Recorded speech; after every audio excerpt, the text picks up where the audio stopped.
is titled, it is called as First Among Equals and Treat Leadership for Leap in a Knowledge-Based Work. The whole premise and why I titled this book as First Among Equals is the point that I'm trying to make in this book is when you are working with knowledge work or knowledge workers, essentially you are working with people who are as capable as you are. You are working with people who are as creative as you are. So in that case, it is very important for a leader to have a mindset of equals. There is, when we are talking about knowledge, when we're talking, all of us, we work in education research domain, or and we are working with people who are smart, if not smarter, as smart as we are. So it is very important to have the mindset of being equal, just that as a leader you are first among those equals. So you have a responsibility, you have you have to lead those people in a certain manner, which is very important when it comes to ensuring effectiveness of the organization. So that's the premise, and that is why I titled this book as First Among Equals. And I give two concepts in the book, which I called as treat leader or treat leadership, and leap in terms of work culture. And I will explain what I mean in a while. So let me begin by a short story, and this is something that I have also written in the book. So this is the Microsoft story, and if you see the two people in this photo, the first, the person on the right, we all recognize him. He is Bill Gates, and the person on the left is Steve Ballmer. Steve Ballmer was the CEO. He took over as the CEO after Bill Gates, and he remained at the helm of Microsoft from January 13, 2000 to February 4, 2014. Now, this was a time when Microsoft was actually not doing very well. And Steve Ballmer is said to be a leader who had the attitude of, I know it all. That means everybody had to come to him to take permission as to what kind of products they should work on, what kind of technologies they should work on. So he was a very, if I can use the word, arrogant leader, in that sense that I would decide what has to be done in the organization. And then something interesting happened, 2014, and Indian takes over Microsoft and becomes the CEO. We all know Satya Nadella. Satya Nadella becomes CEO of Microsoft on February 4, 2014.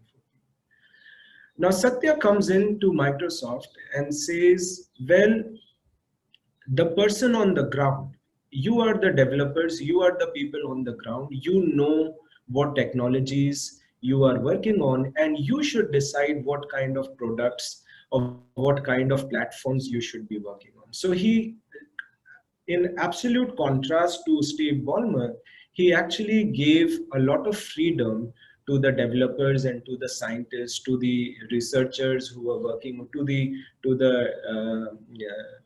software professionals who were working at Microsoft. And he said, well, we will, you are the best people, you decide what kind of work you want to do. And he came up, the first thing that he did was he gave a book which was called as Nonviolent Communication, a Language of Life, to his top leaders. And he said that it is very important for us to understand people's feeling. It is very important for us to understand, express and communicate feeling. We need to, we are not working with machines, we are working with people. So we should understand what our people are trying to say. The second thing that he said was, let us achieve more, work on things you enjoy. Okay, and I give you autonomy, I give you freedom. You are the best people to decide what kind of work you want to do on. So in contrast to revenue, he gave a mantra to Microsoft, and he said revenue is a lagging indicator. That means if you want to measure performance of the organization, don't measure it through revenues, because revenues will come later. it's a lagging indicator. Whereas usage, how many people are using our product, that is a leading indicator. So let us look at whether people are happy using our products and what can we do to create a happy customer, a happy user. And so what I also did, I looked at what was happening to the share price of Microsoft. And if you look at what happened from 2000 to 2014, we can see that the share prices of Microsoft was on a steep decline. They just tanked. But look at what happened from around 2014 to 2020.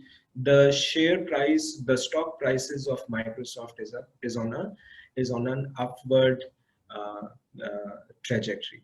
So this is just a case in point to emphasize the importance of leader and the importance of mindset that the leader brings into the organization, and how when we are working with technology, when we are working with knowledge industry or knowledge workers and knowledge work, what kind of impact leaders can make. And therefore it is important to think about leadership for knowledge context. So well, I don't need to belabor this point. We are living in digital times. 9 out of 10 companies have in a survey by National Human Resource Development Network, they actually admitted that they have experienced disruption by competition. Their business models, the way of working has changed. Google came up with a report which said that the technological advancements that the human race is going to see in 100 years of 21st century will be more than the advancements we have seen in 20,000 years of humanity. So there is tremendous advancements, technological advancements that we are going to see. And then there are evolving forms of work, short-term contractual works, flexible work arrangements. We are living in a time during COVID-19 where we have seen how the way we work is all dependent on technology, and technological advancements are so important, and really those normal ways of working are not applicable to us anymore. So we've got to really think of that the kind of times we are living in. So I mentioned at the start, how do we define knowledge work? Knowledge work is a work that requires individuals to think for a living. The best example of knowledge work is R&D, is research and development work. Another good example could be consulting, right? So where people day in and day out, they have to think, they have to evolve, they have to come up with something new. And knowledge workers are expected to innovate, come up with new and better ways of doing things. And therefore, what is important is for organizations and leaders to think about what kind of leadership is necessary and required for. And I just did a comparative. This is another slide to just show that our organizations, we are having different workforces, different generations working together. So again, there is complexity and issues around how do we manage new age talent, and the older frameworks of leadership, older ways of thinking about leadership may not necessarily hold good when we are working with multi-generations. So what I have talked about in this book, the first thing is what I call as the treat leadership.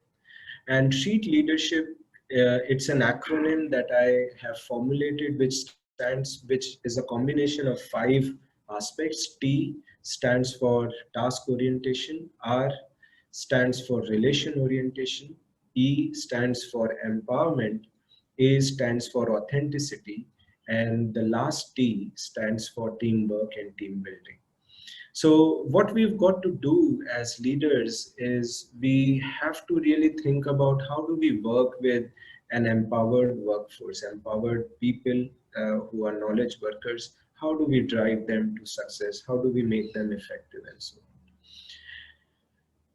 And my research was based on this work that I have presented in this book is based on my work with CSIR, Council for Scientific and Industrial Research, which is India's largest civilian research organization. So it has 37 laboratories in different cities of the country. I visited and I surveyed, I studied 11 R&D laboratories of CSIR. I interviewed about in-depth interviews I conducted with about 52 scientists. I did survey for about 680 scientists working in these laboratories. And this leadership framework is an evolution, is an outcome based on that research. So let me just go over, and these are again short stories that I have narrated in the book. Let me just quickly explain what these 5 dimensions of leadership are. So the first one, which is the first T, is what I call as task orientation. And I would be very honest to admit that while we can say a lot about leadership, leaders should do this, leaders should do that, relation, empowerment, and so on. But the first thing is leader has to be task focused. So an effective leader has to be clear on what is the task I need to achieve, and he or she should be able to clearly tell his or her people, his or her employees, his or her subordinates, what is it that I want to achieve, right? What are our goals? What is the problem statement? What is it that we want to work? What is our vision, right? And that is what becomes the first quality of leaders. And good leaders, effective leaders, are very task focused. The example, the photo that some of you may recognize this person is JRD Tata, and he was the first pilot, licensed pilot in India, and he started Tata Airlines. Tata Airlines was taken over by the government, and it was changed to Air India. And well, when Air India was established, or when Tata Airline was established, JRD Tata was so task oriented, and he wanted to ensure that this airline should be the best in the world, that he would travel, while traveling on the flights, he would wander on the flights, he would actually go to the toilets to see whether the toilets are clean. He would take minutest interest in ensuring that the service, the treatment to the passengers is to the best extent possible. So he was so task focused that there is a famous story that one day when he found a toilet to be dirty, he actually cleaned the toilet of the plane. Though he was the chairman, he was the owner of the airline, and so on. So that's a quality of the leader, that they have a very clear orientation of what is the task that they have to achieve. So task orientation, as I mentioned, it's about completing, it's about accomplishing the task, and the behaviors that I talk about in the book, I talk about 4 major kinds of behaviors. The first one is vision setting. So clearly defining what is it that we want to achieve, clarifying that goal for your people, monitoring the progress. If there are any problems which people encounter on the way, those problems are addressed. And buffering means if you find that there is any politics or there is any unwanted interference that is being created, you also tend to shield your people and ensure that politics of the workplace, politics or those kinds of negative things do not impact. So you buffer your people from those negative things. But task orientation is necessary. It is a necessary but not sufficient condition. So it is necessary, but we have to complement task orientation with other qualities of leadership. which I mentioned, which I would describe now in the other parts. Okay, so let me narrate another story, and again, some of you may have heard about this story, very famous story that is talked about on leadership.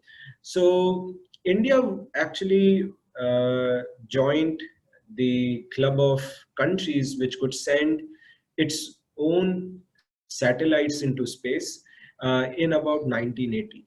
ISRO was established in 1970, and this picture that you are seeing is the launch of SLV-3.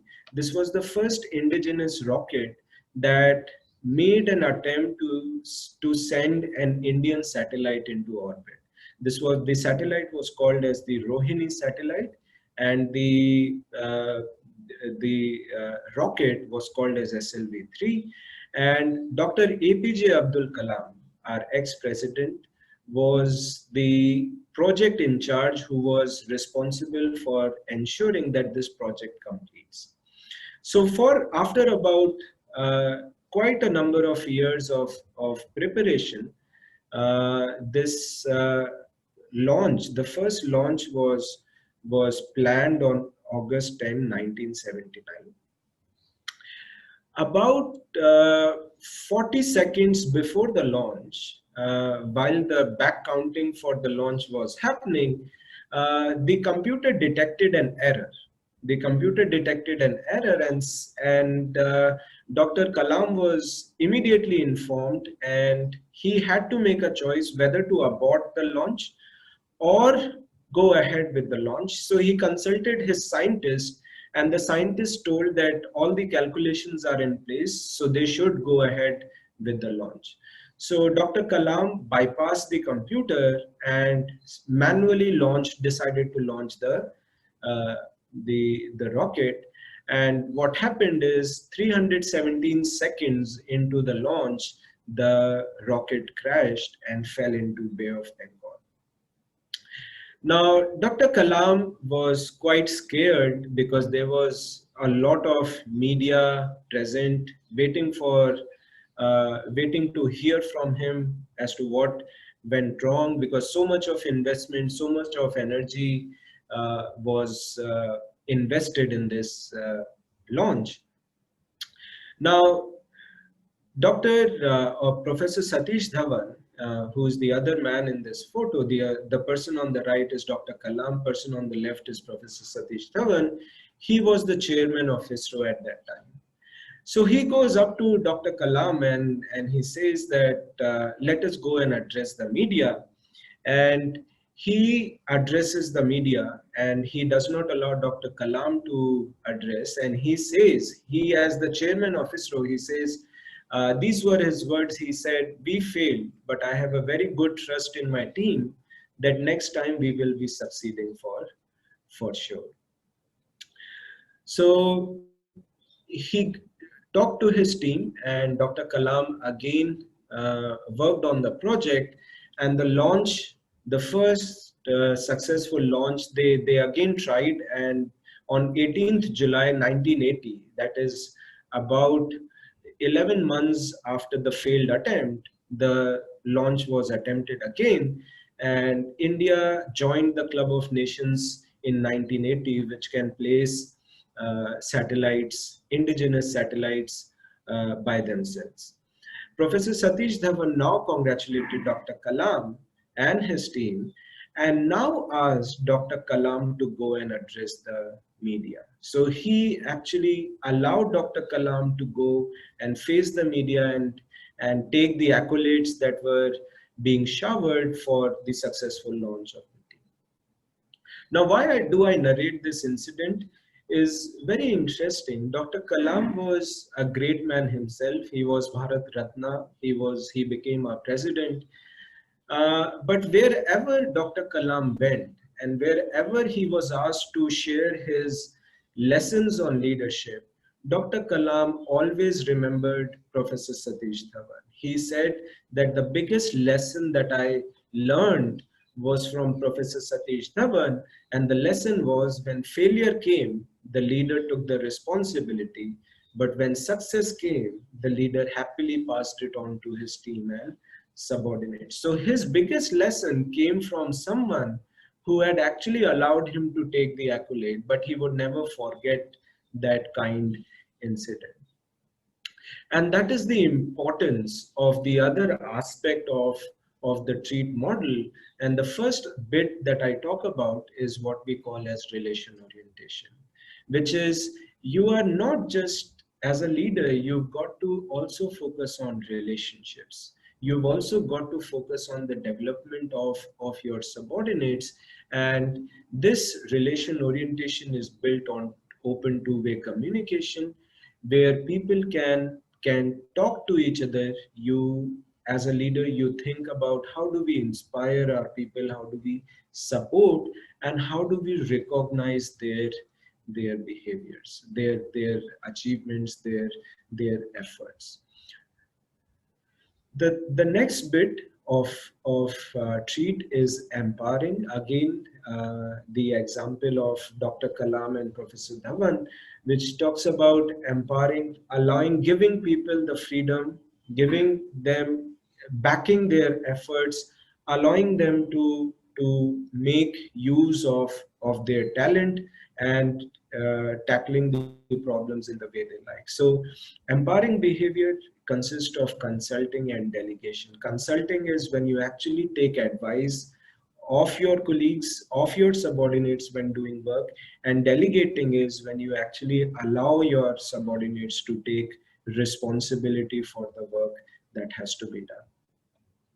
So as the story of Microsoft also suggests, that individuals who are working on the ground, they need to be empowered, especially in a knowledge-based world where knowledge is so fluid, it is evolving constantly. So we have to allow people who are actually working on the ground, interacting with customers, interacting with the users, to take decisions and to solve the problems that they are encountering, right? So that is the next bit on empowering, which becomes important enough.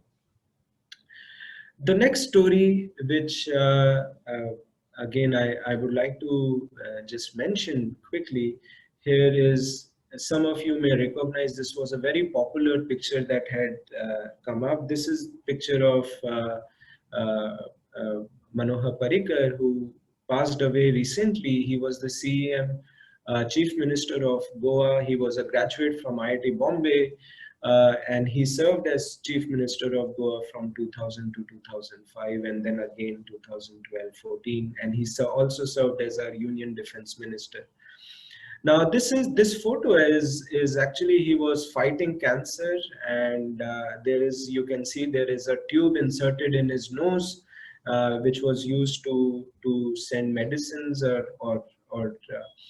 but he, in this photo, he is addressing a public rally, and he came out fighting his health, fighting the disease, but wanted to do good for the society. So authenticity is a very important hallmark of great leaders, and authenticity is nothing but setting examples, leading by example, and doing what you are saying. So there is a very nice incident that Ram Madhav narrates about Manohar Parrikar. So Ram Madhav once visited Manohar Parrikar's house, and so he was a bit early. He reached the CM's residence in Goa at about 8 in the morning. So at 8:30, he saw that Manohar Parrikar entered the residence driving his own Maruti Zen. So Ram Madhav asked Manohar Parrikar what happened. Did the driver not come in the morning? Why did you drive? And his reply was that every day morning I drop my kids to school in my own vehicle. I only use the same vehicle when I have to go to the secretariat for official purposes. So again, a important aspect of leadership is whether we do what we say, and are we setting the right examples of integrity, of authenticity for our people to follow. So authenticity, I define, I mention it as doing what you preach, doing what is right, and having the courage to choose what is right over what is easy and fast, and practicing your values that you hold dear and that you encourage in others, right? So that is something that. And the last aspect of the TREAT framework is team building. Now, Google did, this is an insight that I have taken from Google's work on what makes a perfect team. For over 2 years, Google, at its different sites around the world, they conducted a project which is called as Project Aristotle. For 2 years, Google followed 180 teams comprising of 37,000 employees. And they wanted to, in very simple words, they wanted to understand what is it that makes teams click? What is it that makes good teams? And their answer was two words, and they called it as teams that are effective are teams where there is psychological safety, right? What is psychological safety? It's nothing but where people feel that it is safe to share things, where it is safe to talk about what is it that you want to talk to your people, to your colleagues, to your team members, and so on. And psychological safety is made out of two things. And let me just explain this picture that is there on the slide. And Google found that teams that are where there is psychological safety, it has two qualities. The first one is what is called as conversational turn taking. What is conversational turn taking? Conversational turn taking very simply means that members of the team speak for roughly the same time in a team meeting. So if you are in a team, and you can, all of you can do this simple experiment at your end. Look at a team meeting and think about how much time do different members in the team take to talk and to speak. If you feel that everybody is speaking for the same time, that's a safe team or safe team environment. Whereas if you are seeing that there is only one person or two people who are dominating the discussion and everybody else is remaining quiet, that means you should get an insight, or you should understand that that is not the best way to conduct or the team meeting, or that is not the best environment that is possible. And the second quality that Google found was what they call as above average social sensitivity. That means members are skilled at intuiting or understanding how others are feeling. That means, are we able to understand the feelings of others? Again, going back to that relation orientation bit, do we really understand what people in my team may be feeling without even their speaking up? So that is where you need to be a little more cognizant about. So that's the quality of leaders who are good at team building. They are able to facilitate resolution of conflicts. They are able to understand if there is somebody who's dominating the discussion, somebody who's keeping quiet, that is again a kind of conflict, encourages cooperation and develops identification with the work team, right? Okay, so this is a quick recap of the TREAT framework, and I call this as people who are of this kind. They are first among equals who follow this framework.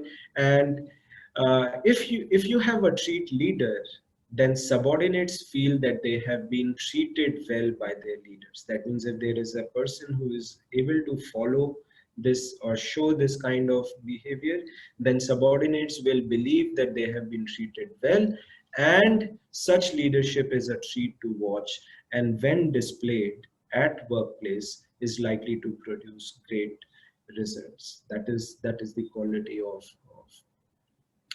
Let me just take 5 more minutes to talk about the second aspect, which I call as the LEAP framework. So again, I take this example from a technology company. And the good thing is in Mobi is a Indian company. It is an Indian unicorn. So its market value, it was the first unicorn to become profitable in 2016. Unicorn is organization which has a market value of greater than 1 billion US dollars. And uh, I looked at the work culture of in Mobi, and these are just few things I wanted to highlight. If you look at the work culture of InMobi and what kind of practice they have, so there is no attendance log, there is no travel policy. Uh, all of us, we work in organizations and we have so many documents, so many things that tell us about travel policy.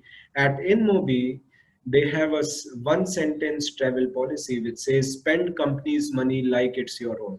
That is their travel policy. Pets are allowed at work. There are 3-month bridge assignments. So if I am an employee, I can go to another department, work there for 3 months, learn, understand how things are happening in different departments. If there are people who have quit InMobi to do their own startups, InMobi, even if you resign from the organization and you are doing your own startup, the office space of InMobi is open for employees. So you can continue to come to office, use InMobi's office space, and do your own startup, and there are no issues with that. And there are 20% time allocated or allowed to explore things outside. So let me just introduce briefly the culture. The second aspect which I talk about in the book is these organizations, knowledge organizations which are successful and effective, they have a work culture which comprises of 4 things: L, E, A, and P. So L stands for a culture which emphasizes learning. Is a culture which emphasizes enjoyment. A is a culture that emphasizes autonomy. And the last one is the P, which is performance. So the hypothesis or the point that I'm trying to make in the book is, while a lot of times we emphasize performance or we talk about, well, why are my people not performing? Why is the performance low? But we don't usually focus on the other 3 things, which is there enough growth or learning opportunities available at workplace? Do my people find it enjoyable to work in this organization? Are they allowed? Are they given freedom? Is there autonomy at workplace? Uh, are we giving them freedom to do things as they want to do? And if so that's my hypothesis. If learning, enjoyment, and autonomy is there at workplace, performance will automatically follow. But a lot of times the problem is we focus on performance, but we don't really uh, pay attention to learning, enjoyment, and autonomy at workplace. So that is what stands for LEAP cultures. And just a diagrammatic representation, this is a diagram that I have presented in the book.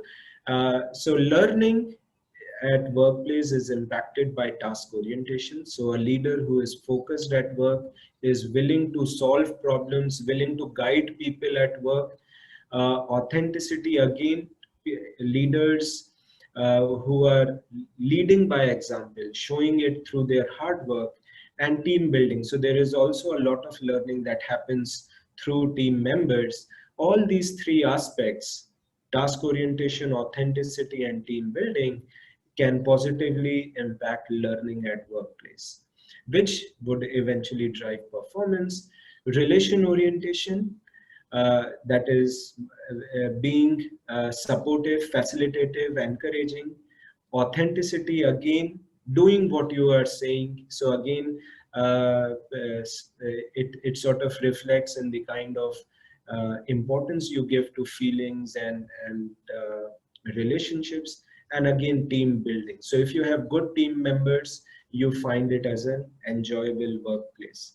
And the last one is autonomy, which is by definition empowering, is a quality which leads to autonomy at workplace.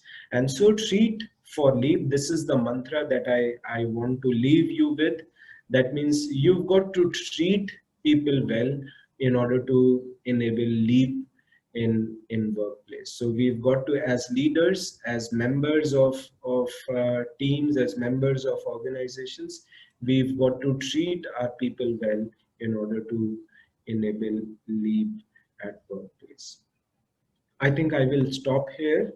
I have the last bit is I just in the book talk about 3 qualities of these workplaces, but I would not go there. I will just leave you with these 2 ideas: treat and lead. And as leaders, we've got to treat to enable lead at work. Sir, Yes. I have a few questions for you. Yes. Shall we start Q&A round? Yes, we can do that. Yes. So I'm just taking few questions which is asked by Professor Chitra Singla. Yes. Can we summarize that leadership is all about people management, and this work basically address various aspects of people management as in empowerment, relation building, and team building act. Second, she is curious if benevolence and humility as qualities emerge or not in your work. Yes. Thank you for the question, Chitra. Let me take the second one first. Benevolence is I actually talk about benevolence in relation orientation. So having that consideration for people, having an understanding for their feelings, and so that is where I call it as relation orientation. And humility I have talked about in authenticity. So humility is a quality of authentic leaders, people who are people who are authentic. What is humility? Humility is nothing but having a very considerate view of yourself. That means you have a realistic view of yourself, and you are willing to you don't look at yourself as somebody who knows it all, somebody who's uh, uh, yeah, so you are not arrogant and so on. So that is the quality that I have qualified as under authenticity. Now the first one, which is leadership, well, uh, I would tend to, because I actually come from behavioral domain. To me, leadership is definitely about people management, and if the primary task of a leader is to think about, uh, I would say majorly 2 things. The first one is vision, and developing. Where do we want to go, right? That kind of an idea. And the second is managing the workforce. Now there are issues, there are contentions where people actually say that as a leader today it is becoming uh, uh, increasingly difficult for a leader to even decide where are we headed, because things are changing so fast. So even that vision setting and deciding on how do we want to do, even there also you need inputs of a lot of people, not just one person deciding. But definitely people management is something that has to be. Yes, sir. Second question is of Dr. Trupti Dave, and What, according to you, are the characteristics that make people first among their equals? Okay, so to me, the mindset of uh, believing that everybody is equal at the workplace is very important in a knowledge work setting. And first among equals is, well, you are when, and I have mentioned this in the book. First means you are the person who is uh, going to be held responsible for uh, uh, if something does not work. And you should be willing to take that responsibility also. You should not say that, well, because of my people this thing happened and I'm not responsible. So having that clarity that I would be held responsible and I am willing to take that responsibility because I am first, I stand. So if the accolades also come, it is your choice how you want to share it. But definitely when it comes to responsibility, you've got to take that ownership and that onus. And that story of Professor Satish Dhawan tends to highlight that thing very well for me. As in, what is it that first among equals? This is the last question Yeah. from Umesh Rathod. How do you look at ethical leadership in post-COVID-19? Ethical leadership in uh, as in, Post-COVID-19. yeah. So, well, I would say that in crisis situations, actually, it becomes all the more important to behave ethically, right? Because the easier thing is to bypass principles, right? And but let me also say one thing, that you see, when we talk about ethics, there is never 99, or it is very difficult to say that there is 99% ethics. So you cannot say I will be honest today, I will not be honest tomorrow, right?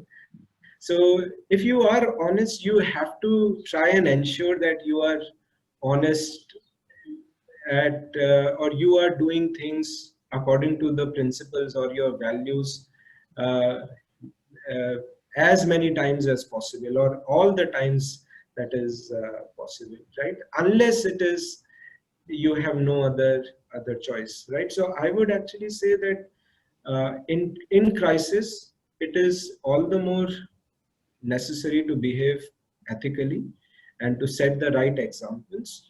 And the second thing is, always remember that if you make an excuse for not being ethical, that is a slippery slope. That is, you will always find another excuse tomorrow and say, okay, let me also be unethical here. Then you will find another excuse, and so on. So that is, Thank you so much, sir. There are lots of questions are coming. yes, we can take that if you, yeah. So still we have few questions.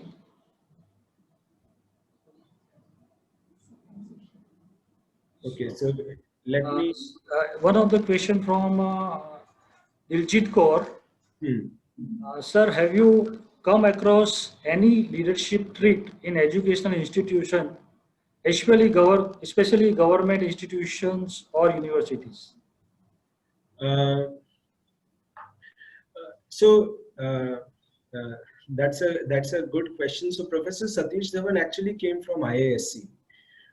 He was actually, I am not sure at this time, but he was an academic who was working at IISc. So there are good examples, and the thing is, you can these qualities can be used for governing educational institutions.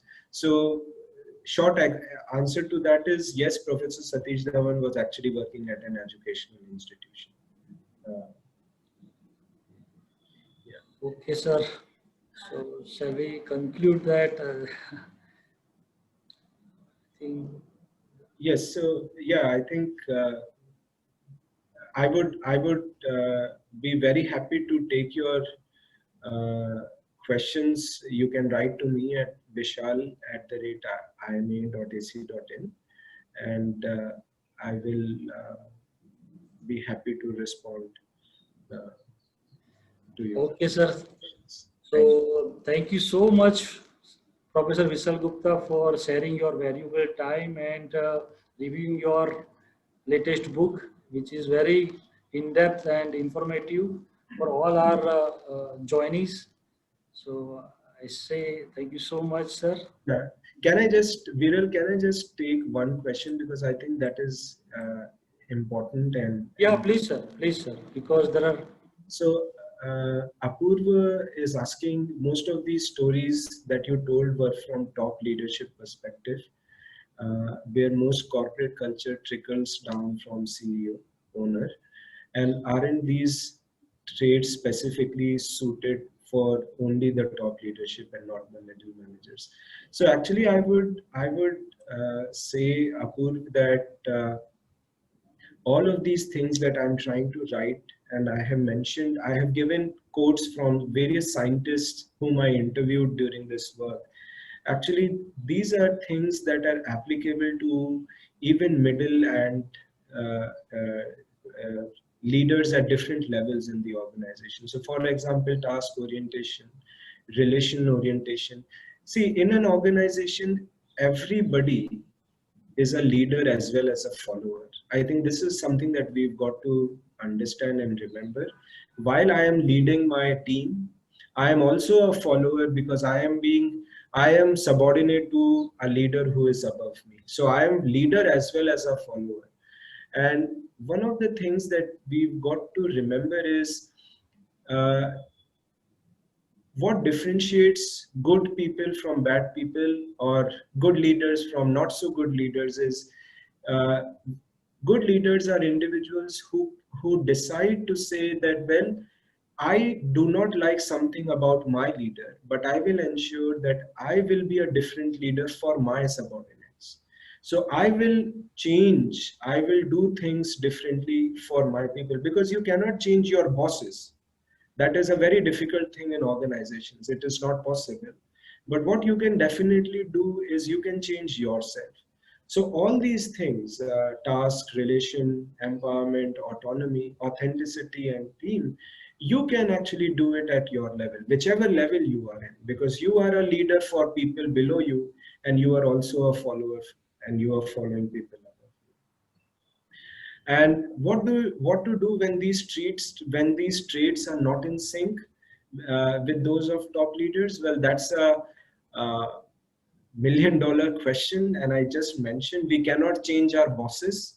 So if these things are not in sync with your leaders or with your uh, there are two things that you can do. One is either leave the organization, which is not an easy thing to do because that is impractical at a lot of times, right? The other thing, if you cannot leave the organization, what you can do is try to do it for your team. And I can only say that keep the flame burning in your heart. That when you become that leader, God, fortunately, God willing, maybe you will reach that position. You will not do the same thing that your leader is doing today. One of the problems in our organizations about leaders is we forget how we used to feel when we were subordinates when we become leaders, and we tend to do the same things as leaders. So keep that flame burning, remember those things, and ensure that when you become that leader, when you take that position, you will do things differently. Don't forget your experiences when you take that leadership position. I think that is something that is important, and I can say. Okay, Okay, sir. good. I think, yeah. Thank you so much, sir, and thank you all the participants for joining this online book talk session. We are hoping that this kind of session we will continue in upcoming time.